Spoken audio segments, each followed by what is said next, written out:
is Sira Abenoza. I'm a philosophy professor who teaches philosophy in the old Socratic way, simply by dialoguing.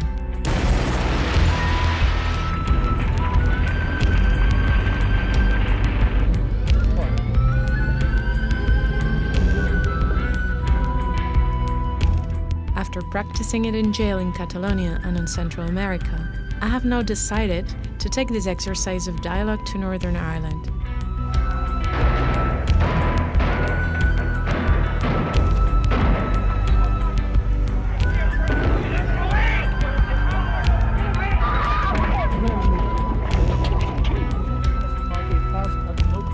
Well, to put it mildly, today is a day of opportunity.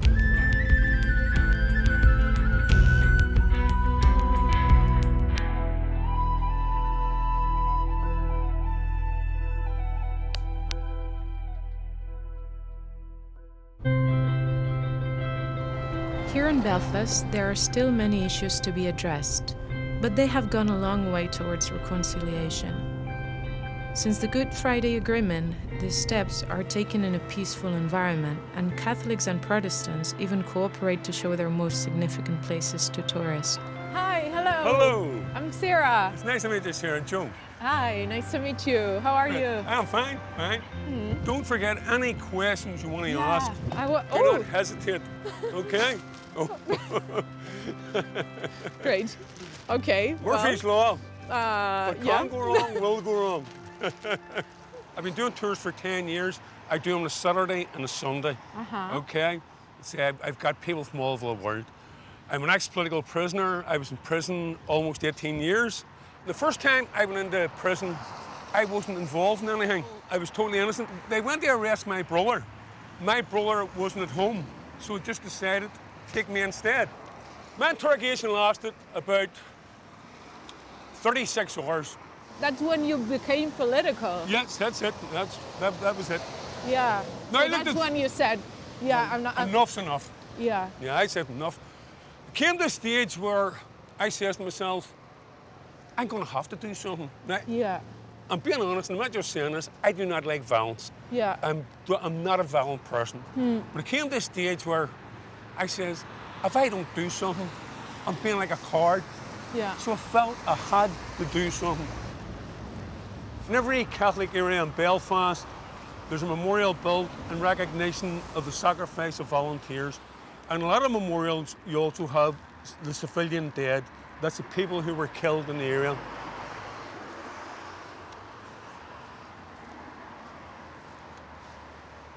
This here is probably one of the most impressive ones in Belfast. It's a lovely memorial. It's well kept. And does that, like, would everybody deserve the same memorial? Everybody goes from their own perspective. You know, I mean, from my perspective, our volunteers who fought for freedom are entitled to a memorial. You know, there are people I would say, well, say I have to go past RUC memorials, British Army memorials. I accept it. I just say, well, that's it. That's the way life is. I don't particularly like it, but that's life. We all have to be tolerant like that and accept that. Why is it that we're meeting there? This is neutral. This is between our side and their side. We always meet about the middle. Because I couldn't go over and meet him over there, and he couldn't come and meet me. That's why we meet here. Right, well, how are you? Okay. Hi, I'm Sira. Okay. Sarah, good to meet you. Nice to meet you. I'm Hi. no large. Hi. I'm happy. Nice to meet you. Wish it'd been better circumstances. Yeah, Not a great day for doing not the tours. best Hold weather, on. we must say. Yeah, that's here. I believe you, Okay. folks. Yep. Okay. Okay. For me, as a unionist, that would not be the sort of area that I would feel comfortable walking about in. And the same for nationalists who would come onto the Shankill. I became heavily involved with the UVF Yeah, around 1981, and I became a very active gunman. yeah. And eventually, after being arrested, I was given 4 life sentences and 357 years Wow. for all the other offences, and went down to the H blocks. And while I was in prison, when I was How long were you in prison for? 16 years. 16. And when I went to prison, when I was there 5 years, I turned away from violence.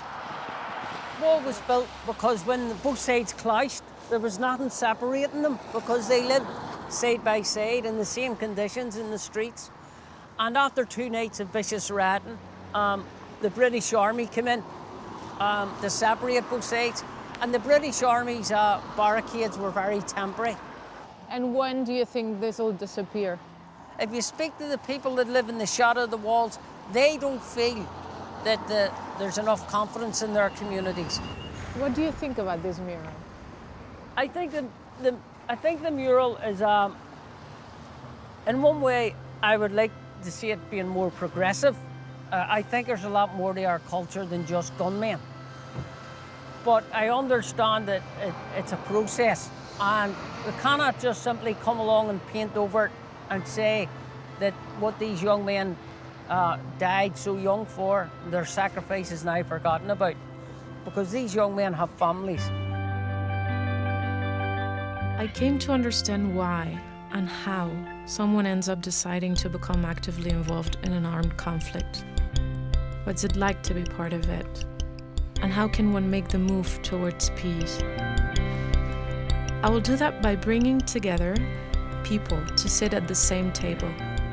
People who would have years ago fought against each other. Because I believe that by sitting the different voices of the same conflict around a table, we might be able to gain a better understanding of why it happened. And also, I hope this can help other regions in the world who are suffering or have suffered similar conflicts, such as the Basque Country.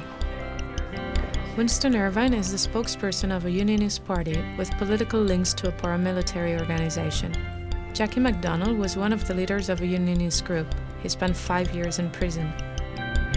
Lee Lavis is a former British soldier. Roger McCullum is a former police officer with the Northern Irish Police. Evelyn Glenn Holmes is a Republican. The British state accused her of being a member of the IRA, but she has never been sentenced. Michael Colbert is a former member of the IRA. He spent 15 years in prison. Thank you, really, for being here and for accepting the commitment. We're really very thankful. Our aim through this and through the hours that we're gonna spend together is to learn about your personal, individual experiences and processes. We believe that there are things we need to learn, and above all, we need to learn the importance of dialogue and true dialogue. When we use the term dialogue, what we believe is that dialogue always implies not trying to convince anybody, but trying to understand others. And as a first day or a first introduction, I would like each one of us to introduce ourselves. I'm Lee Lavis. I was born in 1971 in Burton-on-Trent in the Midlands in England. I was brought up in a very sort of working class sort of background. My father had been a soldier. He'd had loads and loads of jobs. By the time I was born, was a lorry driver, and my mum was a cleaner. So when I finished school, I finished with no qualifications. So I joined the army in 1989. Roger McCallum, 62 years of age. I was born 1953 in Portrush up on the north coast. I always probably thought about joining the police. I was a police officer in the Royal Ulster Constabulary and the Police Service of Northern Ireland for a total of about 28 years, from 1976 until 2004. Royal Ulster Constabulary George Cross Memorial Garden was set up in 2003. It memorialises the names of all the dead police officers, the 302 who died during the Troubles. It is very much a place of tranquility where people can go and reflect and think and remember. He was the guy who was in the bed next to me when I was in the training centre, a guy called Kenny Lynch, Constable Kenny Lynch, and he was killed just about a year after we left the training centre on the 2nd of June 1977. A really, really nice guy. We spent 7 weeks in the same bedroom together, a dormitory, with beds beside each other, and it really brings home to you the fact, why him, why not me?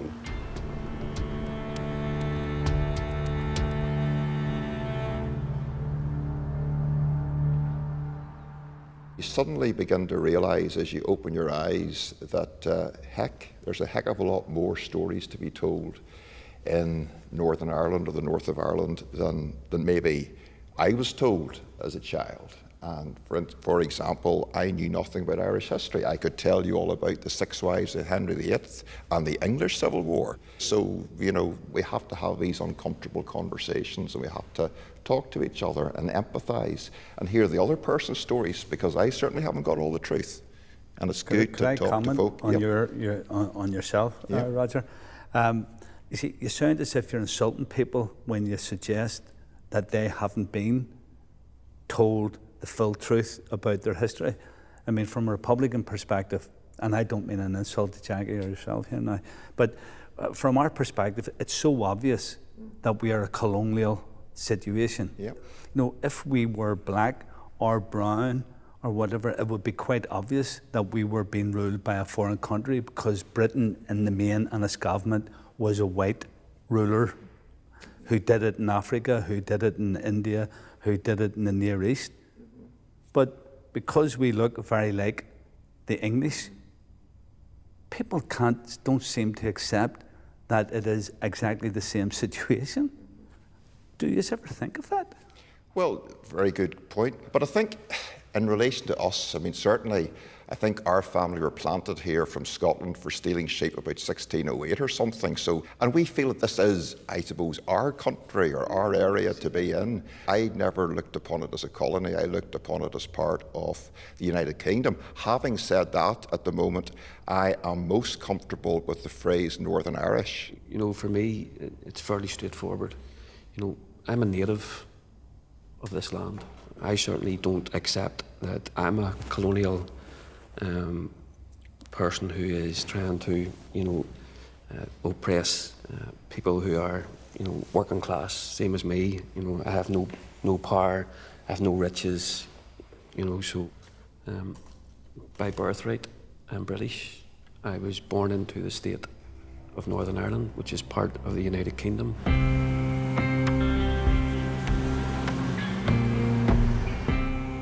My name is Winston Irvine.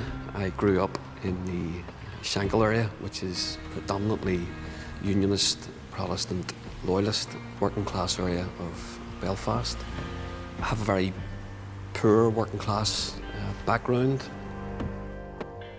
We're in a very beautiful building.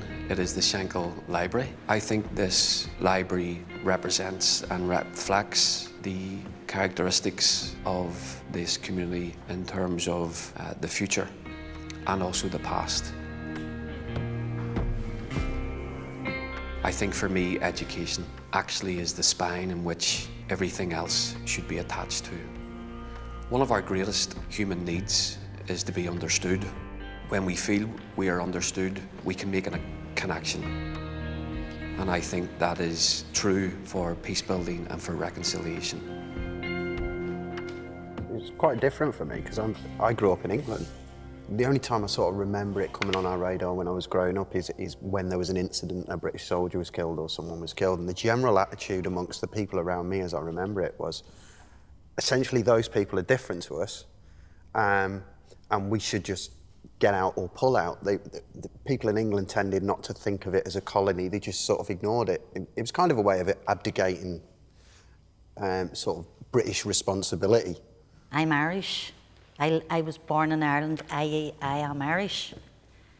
The division of my country was along the lines of what could Britain hold still in Ireland, and it was the north which had the majority of loyal citizens, loyal to the crown, and in effect my community then became hostages.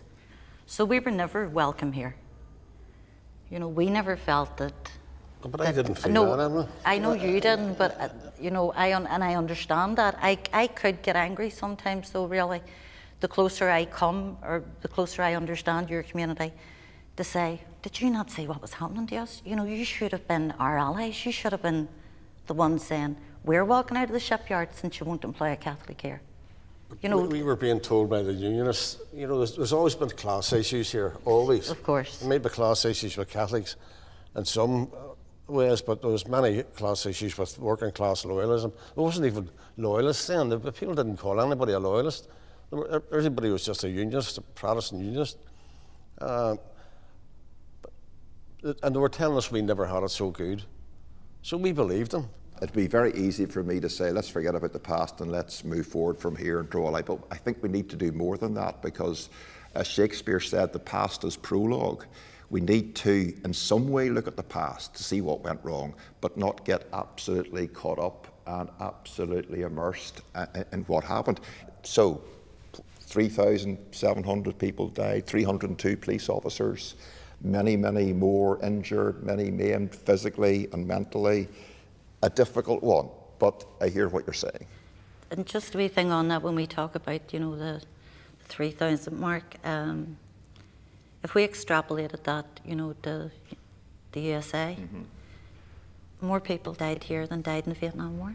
You know, that's, I think when you make that, extrapolate those figures to show the impact, because we're a tiny, tiny place, and the impact of that many lives lost has, of course, affected our whole society. It's fractured our society. So it's damaged our society. There's no single person who hasn't somehow been affected by. You couldn't have lived here. I mean, I don't know. Probably there are some people. God knows where they're living, somewhere far away and with a big wall around their place. But I honestly don't believe that there's anyone here who has been unaffected by the trauma that was conflict.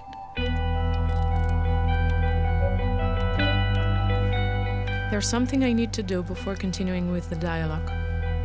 I need to meet some of those people who are directly affected by the violence from all sides. I want to hear their voices and hear what they think about the present and the future of Northern Ireland. My name's Peter Heathwood. On the 27th of September 1979, I came home from work early and the doorbell rang and my wife opened the door and she squealed, "Gunmen, gunmen." There was a struggle. I knocked one gunman down, but the second one shot me, hit the spine, which is why I'm in the wheelchair. My father seen me in the body bag and he took a heart attack and dropped dead. The attack was done by loyalists. My name's Alex Bunting. I'm a member of the Victim and Survivors Forum for Northern Ireland. I was blown up in an undercar booby trap bomb by the IRA. Hello, good morning everybody. My name is Anne Travers. I'm the youngest of 6 children. I grew up in Belfast and my father was a resident magistrate. On the 8th of April 1984, he was walking home from Mass with my mum and my sister Mary, who was 23 years of age. She was shot by a separate gunman who shot her once in the back and died in my mother's arms.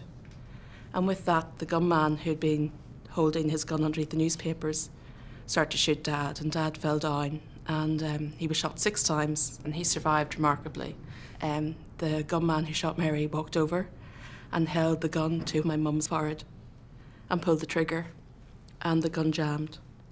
And he pulled it again and the gun jammed. And with that, the gunmen ran off. They ran down the alleyway.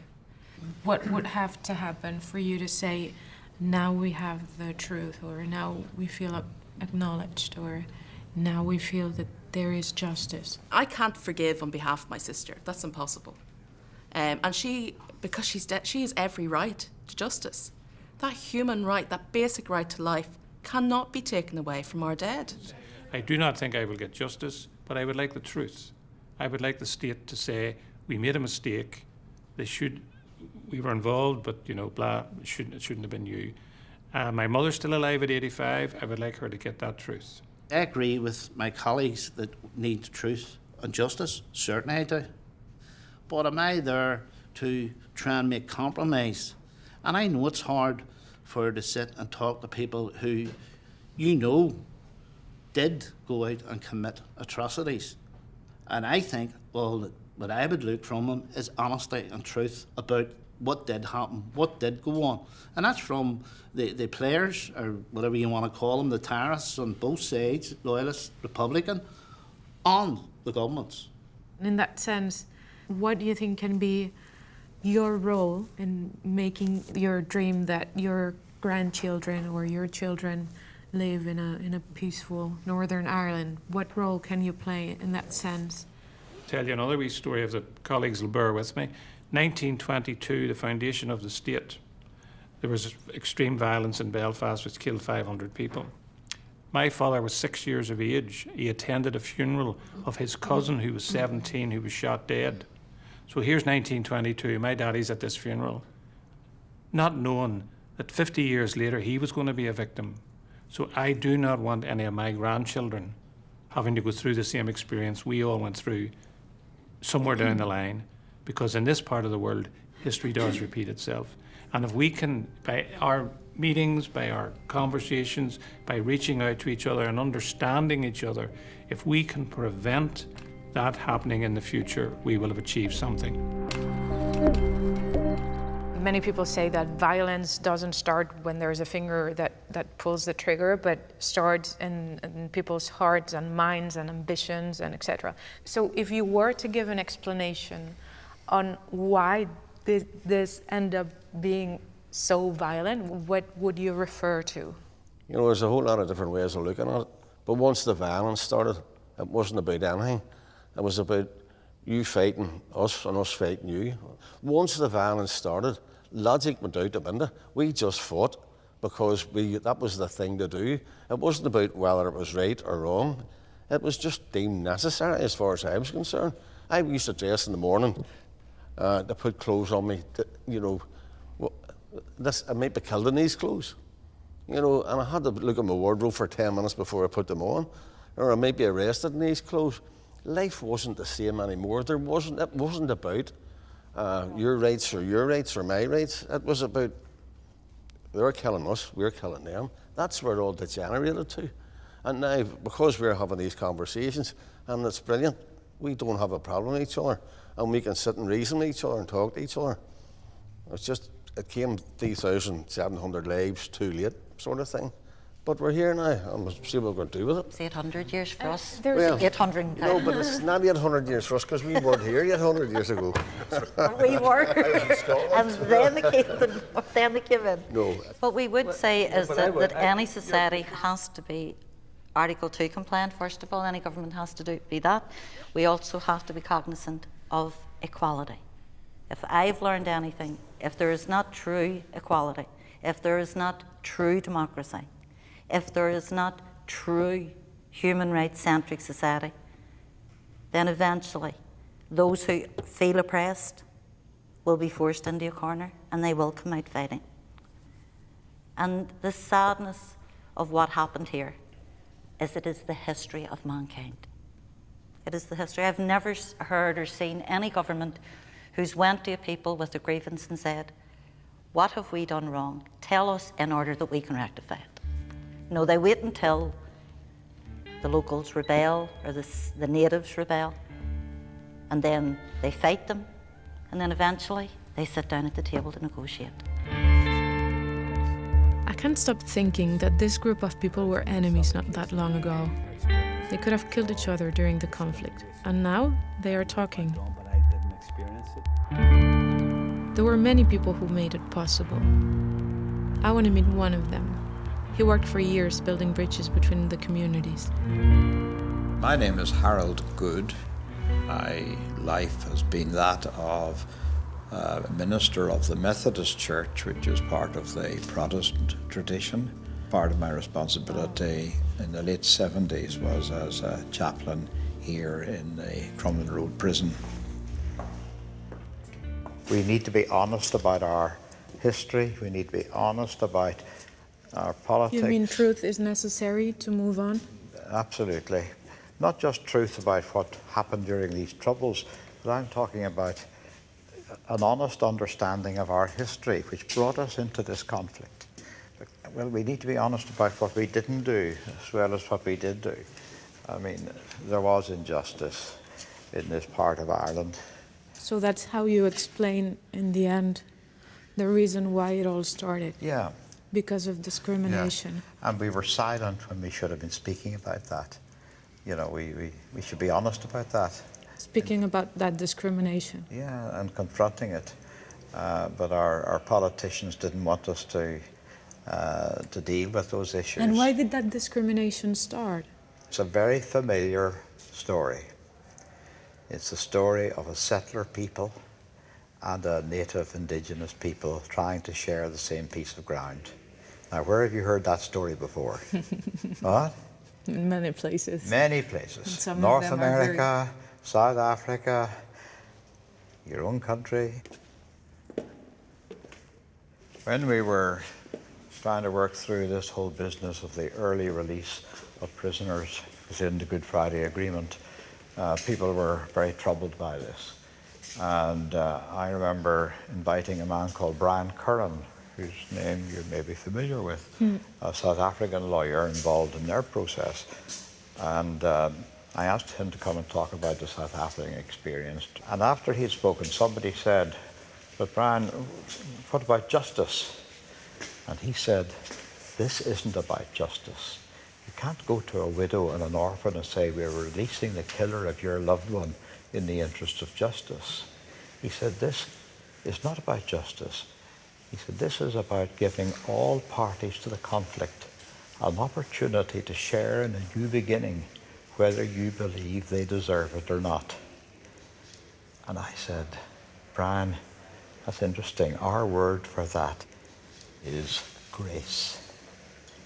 And he said, "Well, if that is your word, keep preaching it, because you're going to need an awful lot of it." And how right he was. But without that generosity, grace, call it what you will, we can't really move forward from a situation of conflict. Giving each other an opportunity to share a new beginning, whether or not we feel we or they deserve it. That's grace. Wow. The concept of grace keeps spinning around in my head. Now I'm aware of the amount of empathy, generosity, and effort that is required to overcome such a conflict. Today, I would like to explore, let's say, the next step. So when you decide to engage, meaning when Roger decides to engage in the RUC, or when Lee decides to engage in the British Army, in the UDA, in the IRA. And especially, I'm interested in the emotions that were like behind that engagement and along the fight. I don't know. I'd never given much credence to the term folk memory, but somewhere there was an awareness in me of our militant past within republicanism. Although there was no real republicanism, activism in the late 1960s.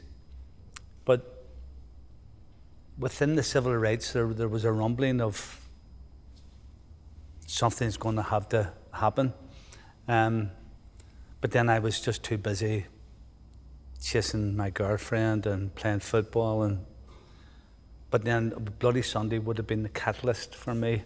And how do you remember that moment? Like that moment of maybe enough is enough, or?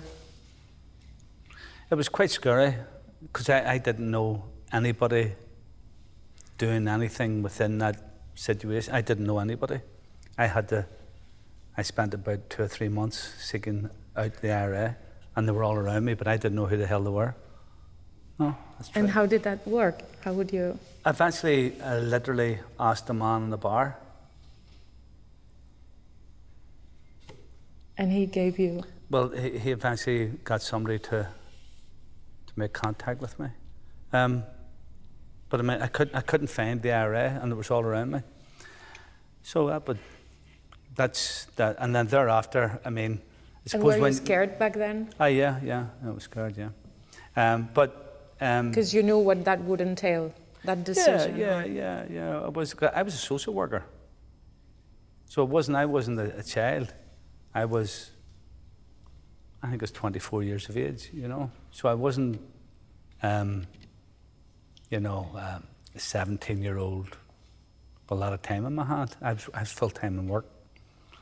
But I must have been growing into that awareness, but I didn't know at the time. That's me. I'm a former IRA prisoner. The area which I would have lived in as a young man was a very Republican area. I took part in a few marches, a bit of radicalisation, but not much. But then Bloody Sunday happened, and I realised that politically I had to be aware because civil rights weren't going to be given. So thereafter I joined the IRA. And I am director of Costja in the near Kimmy. I head up a network of 12 offices which looks after the interests of the former IRA prisoners in Ireland. It's very, very difficult for political ex-prisoners here to get work. People think with the armed conflict over that everything is sorted. There is a peace, but it's not a peace with justice. I have a very different question now. I guess living in conflict or living in war, however we want to call it, affects every dimension of our lives. And I'm interested in understanding, according to you, how that affected friendship, for example, or how that might have affected love. I had the perfect life. I had a great job, playing football, cricket, perfect family. Life could not have been better. And the more involved I got in paramilitary activity, I lost everything. Just, I had to make a decision. I'm lucky my family still speaks to me. You know, we sort of went through the bad times. So what I never realised was when I wasn't living at home, every time there was a body found, they thought it was me. There used to be a saying, probably existed in your community too, that sometimes women were relieved when their husbands were captured. Women were relieved? Relieved, because you knew where he was. Well, maybe not relieved, might be too strong a word, but there was, although it was bad being captured and they knew that they were going to prison, but at least there was one thing, you knew they weren't going to die. You know, they were going to walk out of prison. Yep. And I think that there's, whilst a lot of the discussion does, and academic research does centre around ex-prisoners and their role in the peace process, etc., but I think there's an untold story there of the women who ran to those jails for years and years and kept the family unit together, you know, and they're the unsung heroes of keeping the community and their families going. I grew up in a small Catholic ghetto of the Short Strand in East Belfast. It was a nationalist area. I'm the daughter of an IRA man. I am the granddaughter of an IRA volunteer, so republicanism is very much a part of my life. My life's philosophy would be that, simplistically, I am always on the side of the oppressed and I will never be on the side of the oppressor. They are the wives and mothers and family members of IRA prisoners and of IRA martyrs. By providing a space like this for them to come together, not to mourn, maybe sometimes to cry, but mainly to laugh and to know that there's someone there who understands exactly where you're coming from and what your experience has been. Just one thing I'll never understand. Every damn rebel seems to be a man. I wasn't in the UDA initially. I was a vigilante. And people in the UDA had asked me time and time again to join, but I was happy. I had a great wife, 2 kids. I lived in a house, an executive house. Life was perfect. And Bloody Friday happened, and my mother died, and then a fella came and asked me just at the right time, and I got sworn in that night. And we're all waiting on the commander coming back from Sandy Row, and he walked in and says, "We'll not be wearing masks anymore in the street." So I never wore a mask, well, not on the street. That night, we went out on patrol round to Murray, and a few of us, after we did the official bit, a few of us were just walking about in our ordinary clothes, and the RUC stopped us and said, "Who are you?" says we're a Liverpool supporters club. And one of them says to me, do you think there's any need for the UDA around tomorrow, because there's never any trouble? And I says, well, maybe that's because there's a UDA. And he says, have to watch you. That was too quick an answer, he said. So when we got back, I got promoted. I was only in the UDA a couple of hours and I got promoted. That's the quickest promotion in history. But it just progressed from there.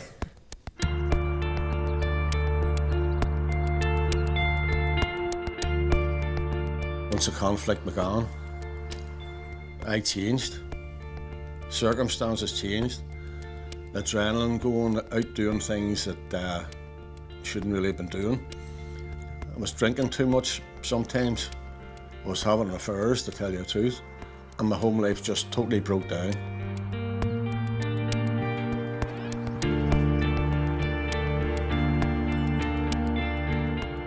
That's the Ulster Defence Association and the Ulster Freedom Fighters. And that means so much, even to the community members here. Those two organisations, although they're inextricably linked, they are the key, they are the protectors of this estate, I feel like, still in people's minds. This is probably the most emotional part of Northern Ireland for me, this particular piece of ground here. Don't believe that loyalism should be involved in any sort of criminality, drug dealing, whatever. There was a time that was necessary. Loyalist paramilitaries robbed banks, robbed Securicor vans, extortion and building sites. I was guilty of it myself. But once the conflict ended, there was no need for that anymore. The greatest security risk to me since I got out of prison was through feuds within loyalism, within the Ulster Defence Association. I lived in the second house there. There was trees in all the gardens, there was bushes, all had to be cut down. There was a barrier across the street here. There was people in a flat upstairs. For 6 months, 24 hours a day, there was security on my house. That never happened when we were fighting Republicans, never. And so when it was internal, that was the biggest threat. I was getting 2 death threats a day from people who used to be colleagues or comrades. The disruption that are put on the community, and they accepted that. They willingly come out. They fed us, give us hot drinks, coffee, tea. So it was cold, it was wet. People had to go to their work the next morning. But again, and the disruption to the community, but the community never complained. They come out and welcomed us, they fed us, they give us hot drinks, and they said, keep it up lads, you're doing a good job. And we stuck it out for 6 months. And at the end, we won. I tried to get that stopped. He tried to get it stopped, but no. If you don't let these fellas go home, they'll be shooting me. No.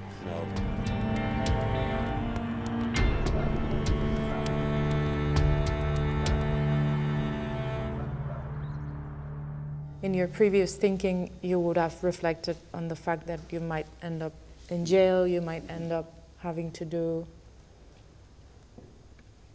whatever. Mm-hmm. You were aware of all that. Yeah.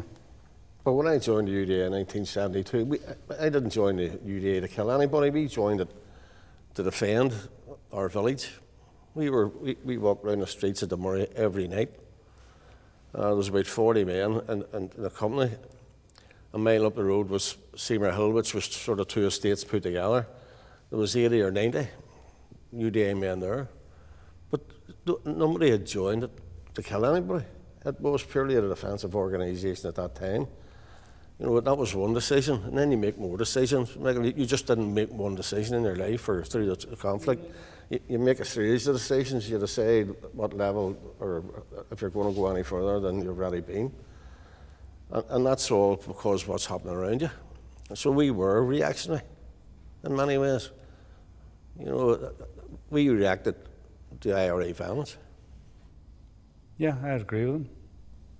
Agree? To a degree. I agree that probably the majority of people who eventually moved in saw it like that. But our activities, per se, were against the state. the state and its apparatus. Now I can understand Jackie and his friends interpreting actions which included some of them as being against them. You know, there were bombings which literally went wrong in the IRA. I hope they've apologised for them, which went wrong. But in the main, it was the state. I mean, you don't put bombs off in towns because you don't like a person. There has to be an ideological underpinning why somebody would learn how to make a bomb and go out and plant it and blow it up. You know, it can't be because I don't like him. Well, it shouldn't be because of that. And in the case of the Republicans, it wasn't because of that. But naturally, unfortunately, innocent people were killed. That's my view. So in his case, he would say, I wanted to defend ourselves. You would say, we wanted to fight against the government. Did it feel that way, Roger? How was it for you? You know it's not personal. You know that the attack, whether it be a stone or whether it be a bullet or whether it be an explosion, is against the uniform or against what the uniform represents rather than you as an individual. For me, from an individual level, I come to the conflict from a different point of view altogether. I'm looking to escape where I'm from and I'm looking for a job and some status. So I joined I remember in them days that they used to have an ideal recruit that was in all the advertisements called Frank. And when I used to walk past the Army Careers Office, I seem to remember Frank was doing a lot of skiing, a lot of canoeing, and he seemed to be standing around in bars with his mates a lot. I don't remember Frank being dressed in an army uniform on the border in South Armagh or patrolling West Belfast. So I joined the army, and by virtue of joining the army, I had the perception I was being sent to be at war with the IRA, that I was fighting the IRA. When I got involved in reconciliation work, dialogue work, and once I got involved with bringing British soldiers back to Northern Ireland for them to visit and meet with the people that they'd only previously interacted with as soldiers. Once I got involved in that kind of work encompassing those two kinds of fields, it was quite natural that ultimately that I would come into contact with members of families and individuals whose lives have been directly impacted on by the actions of the British Army or individual British soldiers. And it was through this context that I met someone I would consider my best friend, Fiona Gallagher. Fiona's brother was killed by a member of the British Army in the early 1970s. It wasn't that it was never going to be a case that I would never speak to somebody who was from the forces.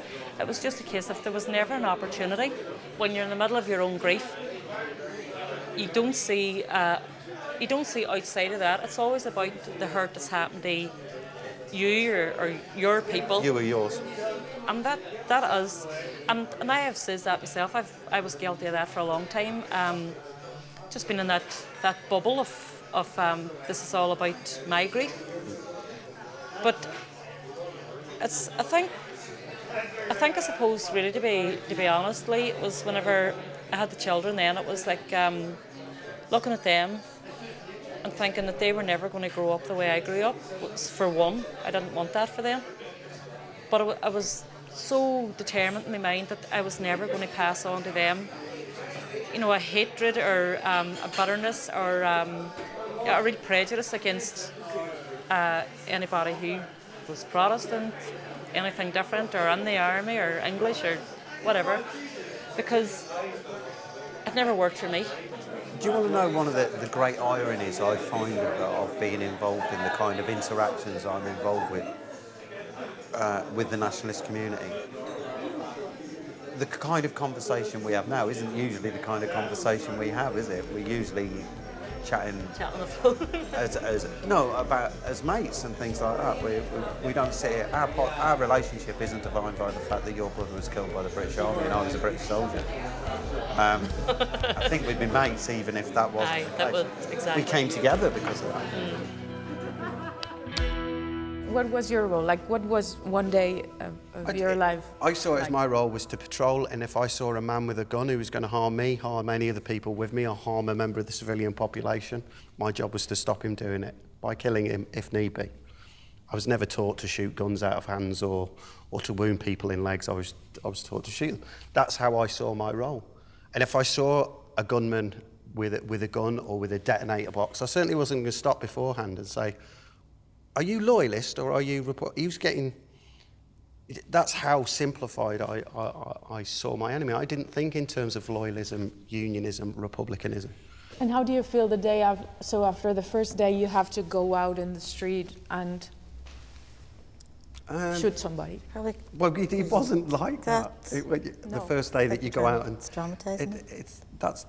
You're worried more about being shot than they are... Yeah, I don't know how to frame the question. I think Jackie makes a very good point. Yeah. Your major thought isn't to go out and harm someone. No, it's more you being harmed. So my major preoccupation was with there's one day where you have to do it, I guess. I can remember being out on patrol and the patrol's coming under fire. With on one occasion medium machine gun fire. The patrol comes under fire. You don't think about what's coming at you. You immediately go into that sort of training mode where contact, wait out, enemy left, you swing to the right. You go into all those mechanisms of sort of survival attack that you go into that's part of your training. So I can't really describe the emotions at the time of being shot at or shooting at someone else. I can describe the emotions afterwards. I can describe the emotions now. I mean, afterwards, you would get back and you'd have a little bit of time to your room and you'd have a bit of a shake and maybe sometimes you'd be sick, particularly if it had been a particularly close shave. One guy in our regiment captured an IRA man in South Armagh in 1984. He got the military medal. Once you get an award of that size, your career is in the army's made. He was still a sergeant when I was touring for Manor in 1992. His whole career was made off doing that, so I desperately wanted to capture or kill an IRA man. So at the time, I would have been kicking myself that I don't think I harmed anyone, but now I'm very, very grateful. That was an uber patriot and wanted to be a hero and be someone glorious and be known for doing glorious acts for my country. You weren't going out for a medal. You were going out to do something and hopefully get away with it. You know, it wasn't about medals. No, absolutely. Yeah, it was just, that's what you had to do. That's where the circumstances took people. And I spoke to young lads in both the UVF and the UDA and members of the Red Hand as well. And I said, you don't get medals. See, every time you lift a drink, that's a medal. As time went on and the troubles progressed, people were actually wanted people to know. They wanted a notoriety. The troubles had went on that long. And those people saying, there's your man there, you know, everybody knew who he was, or everybody knew Lenny Murphy, or everybody knew Andy Terry, or everybody knew somebody and wanted to say, I want to be like him. Those people being bullied at school, or maybe they were insignificant in their community. And you give them a gun, or you give them something to do, all of a sudden they are somebody. They've got some sort of respect in the community. They're not being bullied anymore. How would you describe the organizations that you represented? Do you feel you had the chance to ask questions? To give you an idea, when we used to sit down in the cookhouse for our dinner, an officer would walk round and say, any complaints with the food? And the first person he turned around and went, well, actually, the officer would go and get him second helpings. So that was how much of a right we had to complain about even our basic treatment. You couldn't even complain about the food. Michael, was it the same in the IRA? You were not allowed to ask questions, to raise questions? I could only talk from personal experience. I'm not aware of any situations where there overly was need to question. There was no need to question? I'm just talking from memory. I can't remember any. In the early days of the UDA, for example, because they were a defensive organisation, there was no problem asking questions because nobody had been there before. But once the Ulster Freedom Fighters came into being, came into existence, if anybody wanted to be in the Ulster Freedom Fighters, there was no questions asked. The question asked was, if you want to be in this, you're in it, and that's it. Once you took that step, or once anybody took that step, there was no question to be asked. It was, you did what you were told.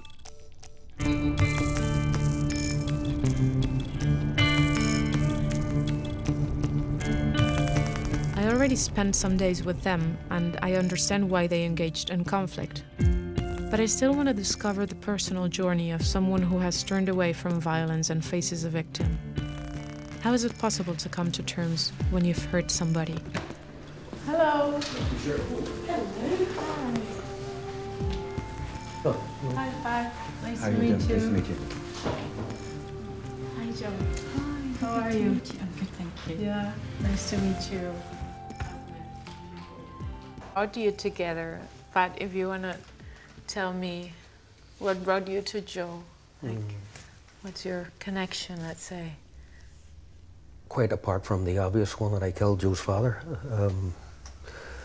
It was the peace process and being released as part of that process. What do you mean you killed her father? I killed Joe's father in an IRA operation. What happened? Well, I was responsible for Joe's father's death because I was in the IRA, and the IRA planted a bomb in a hotel where the Tory, the Conservative Party at the time, were holding a conference nearby, and the IRA targeted that hotel. So I had responsibility for that. And I was sentenced in '85 and sentenced to life, but because of the peace process was released after 14 years, you're coming out into this new situation and looking at the past and wondering what you can do to, you know, heal perhaps, you know. And a big part of that would be sitting down, talking to people we'd hurt, relatives of people we'd hurt. And that first meeting was very, very intense. There was just the two of us in our own room, nobody else there. And when Pat came, he was very polite and showed sensitivity, and then he talked about his political reasons of joining the IRA. And I'd met other men and women who'd been in the IRA, so I was quite familiar with the political reasons. And I was just sort of thinking, time to end it. And then there was this moment of silence, followed by Pat looking at me and saying, I don't know anymore who I am. I want to hear your anger and your rage, and what can I do to help you? Now I was meeting, you know, the real human being beyond the label. And so about another hour, I couldn't sustain it anymore, and so I thanked him, and he said, I'm really sorry I killed your dad. I don't think I knew at the time what it was about, but it was a disarming moment for me, where I feel, in a sense, that I was jilted, you know, out of my orbit. Wasn't sure of my own thinking at that point. And again, I think it goes down to that, how profound that moment was. Just sitting, talking with somebody, and you've killed their father. I think this is something that happens in conflict. You act on this reduced view of those you're in conflict with. You don't, possibly can't, see them in the fullness of their humanity. And I think that can only be at the expense of your own humanity.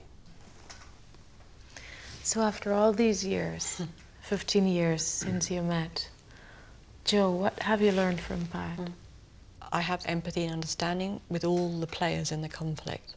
It doesn't mean I don't understand why people would use violence, but I think as soon as we create one victim, we're more likely to create another victimizer, and the cycle goes on and on.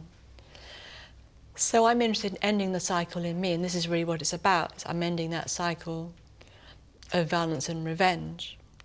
And so Pat's been my teacher in about healing that in myself.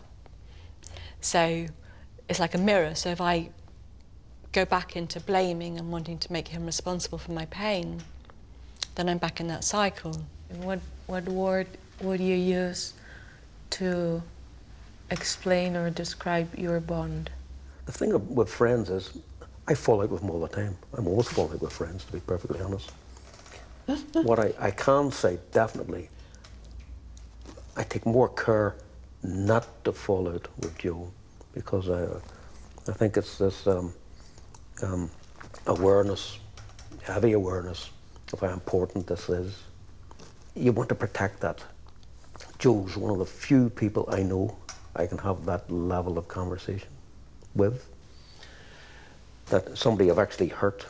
I know that I have friends in the movement, I can sit and talk to them that exist at that level, and I'd be, careful of those conversations too, But with friends, I mean, we fall out with them all the time. And it doesn't mean to say that we have at times been so strained that we decided we couldn't do it, But we all seem to come back to it,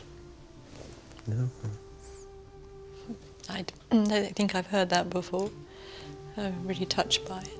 But it's been hard. Yeah, I find it amazing how, because I completely understand how hard it must be for both of you to stay there and not, because the easiest way is to leave. I'm deeply touched by Pat and Joe. It takes more courage to meet the victimizer than to continue the violent circle. And it also takes more courage to meet the victim and say sorry, to acknowledge the hurt you've provoked than anything else. These two courageous people should be a role model for all of us.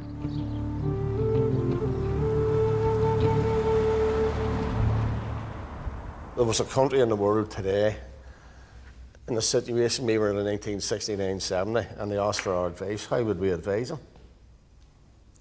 Talk. And it wouldn't be the armed struggle. Yeah, but no, I'm saying talk and be heard. Like you had said, no.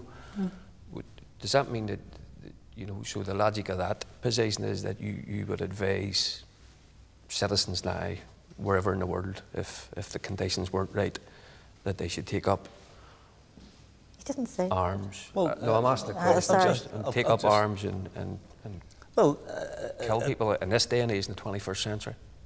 Well, I suppose the basic answer is yes. However, I'll have to qualify it. Listen, if the circumstances exist which warrant it, I've no moral qualms about it at all. If there's injustice, it has to be fought. Now, and I would say to you, people go, I'll give you an example here. We have a lot of American students come to us and ask us, why did you engage in violence? And I say, how did you get the British out of your country? They killed them in the 1700s. They killed them, they forced them out by the point of a gun. And I say, don't come over here and moralise to us about using violence. What are you doing in Afghanistan? What are you doing in Iraq? I was talking to the Victims Commission the other day, and do you think justice and truth can be compatible? Some of the victims want to know who shot their father, who shot their husband, or who shot their brother. But if the UDA or the UVF or the IRA sent out a 17-year-old to rap the door of number 36, and if a man answers it, shoot him. These things did happen. The IRA or the UDA or the UVF killed that man. Does it matter who the 17-year-old was? He never saw the man in his life before. He didn't know who he was. He was just told to go and put a bomb under that car, shoot whoever comes out of that door, or whatever. The individual was only doing what he was told. He had no malice or no personal grievance against the individual. That's what he joined that particular organisation to do, and that's what he did. So the IRA is guilty, and the UVF's guilty, the Ulster Freedom Fighters and UDA is guilty. Where's the state forces? Why do they need to have to know? No, I understand, but I'm saying, what about the British Army as well? In that situation that you were describing, how can justice be applied, or what would be just in such a situation? Well, I've always said there is no answer to this. There certainly is no simple answer to this. The nearest I can get to it is no more victims. That's the key to this. We have to make sure no more victims. So do we draw a line in the sand, no matter how difficult that may be for people? It's like the victims. They have an argument, but they're holding everybody back. The way I describe it is, we're all trying to get through a door, and the victim's group comes along like a big swan with its wings open, and we can't get through the door. We need to get through that door, or eventually there will be more victims. I actually think we do need to think strategically about a policy framework in which to locate this whole discussion, because if it's not within the context of embedding and sustaining peace, then I think it's a fundamental flaw and mistake. I think conflicts are totally over with the generation shift. I want to hear the voices of teenagers from a school that integrates Protestants and Catholics.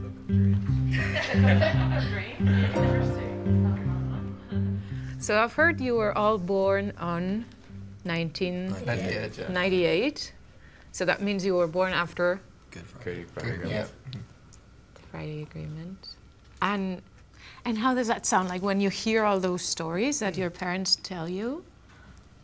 It's hard to believe, like definitely, because we grew up in such a peaceful environment, it's hard to believe that only 18 years ago we were like this. So it's definitely a big change. Do you even know about each other? Like, would you know? No, well, when we came here, nothing ever came into my mind to go, are you Protestant or are you Catholic? Exactly. No one would ask. There's no need to, because you're an integrated school, and it never even would have crossed my mind anyway to think like that.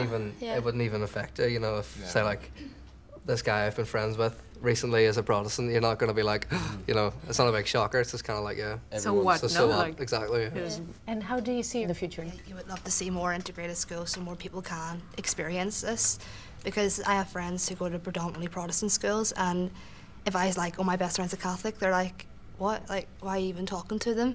So just because they haven't experienced that friendship, you know, that kind of thing. So I just think personally, if there's more integrated schools, then everyone will be friends with each other, and the conflict that there may still be will be completely gone. If all schools were integrated, there would be no problems. And what's going to happen when your generation goes into politics? I think there'll be a massive change. Big time. I think there'll be a big change. The fact that we'll move forward through a generation that hasn't seen people killing each other in the streets every day, we will be a lot less embittered thinking in the future of politics. So Northern Ireland can really move forward as one country and not just as separate two communities together.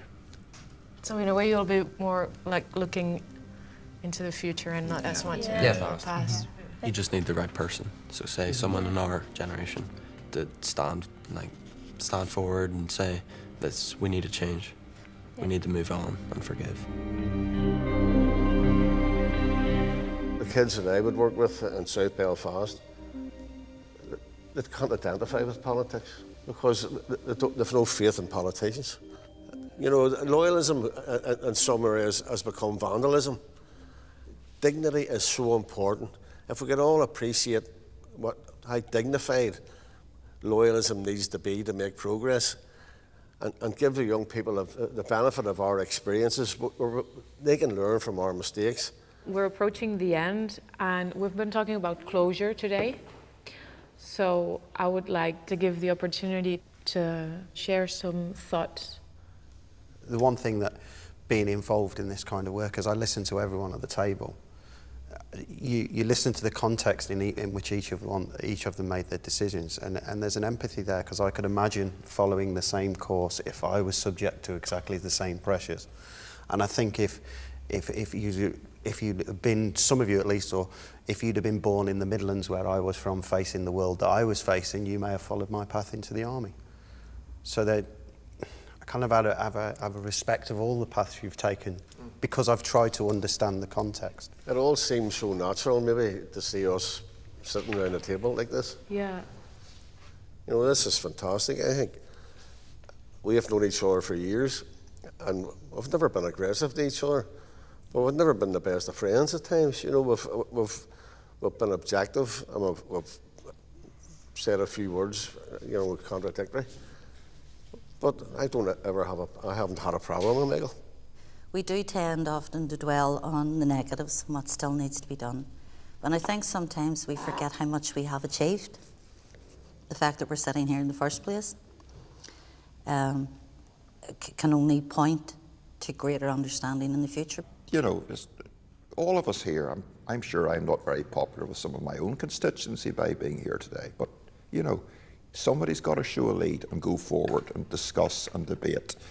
So it's about talking, it's about trusting, it's about addressing fear, it's about showing leadership, and very importantly, it's about listening to the other person's story. Because for many years we didn't listen. We were right, everybody else was wrong. But it's not as simple as that. Everybody has an equally valid story to tell. Okay, well, before we leave, I wanted to acknowledge your courage. I hope more and more people here and elsewhere in the world have the same courage that you have shown to engage in dialogue. I want to thank you for your commitment. I hope anyone who's interested can see what you have done, because I also agree with you that this can be very useful. These 6 people and the whole country have embarked on a long journey from violence to peace. There's so much that we can learn from them. No matter how much violence a community has suffered, once enemies start a dialogue, everything is possible. I'm leaving this country even more certain of the power of dialogue.